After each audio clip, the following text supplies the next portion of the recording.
Proven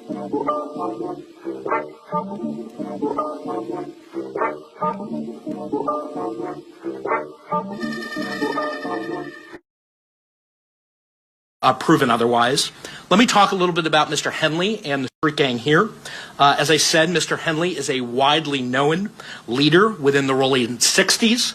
He rose to prominence in that gang decades ago, and he has since been a fixture on the internet, talk shows, and podcasts, all things that law enforcement have looked at closely as part of this investigation. He has maintained the image of an entertainment industry entrepreneur running a music label, and of somebody who gives back to the community here in Los Angeles, funding a South LA-based charity, developing options, which purports to help at youth risk escape gang life and escape the perils of gangs in high crime areas. The facts alleged in the complaint paint a very different picture. It is one of a murderer, a thief, a liar, and a cheat, and the criminals that enabled him. For example, Mr. Henley engaged in a murder of a musician signed to his label in 2021 and dumped the victim's body in Las Vegas off of the I-15 freeway.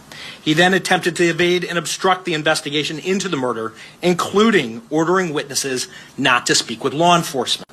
Henley's criminal enterprise also engaged in other crimes, including transporting prostitutes across state lines, extorting strip clubs, marijuana dispensaries, and other businesses, and fraudulently applying for COVID loans in the form of a business relief loan.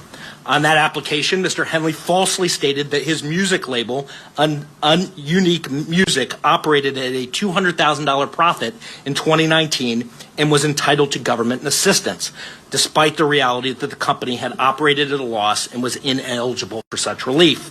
Finally, Mr. Henley is accused of embezzling donations made by celebrities, professional athletes, and businesses to his charity, Developing Options, which, as I said, purports to give South LA at-risk youth alternatives to gang violence, drugs, and other criminal activity.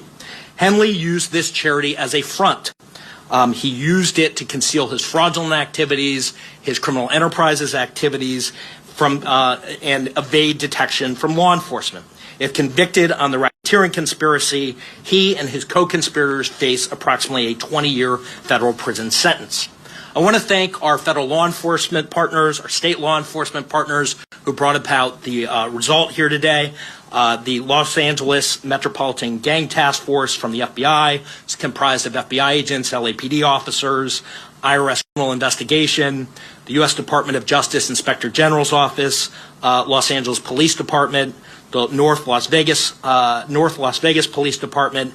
This case is a great example of state and federal law enforcement working together to address harm from a criminal enterprise. I also want to thank our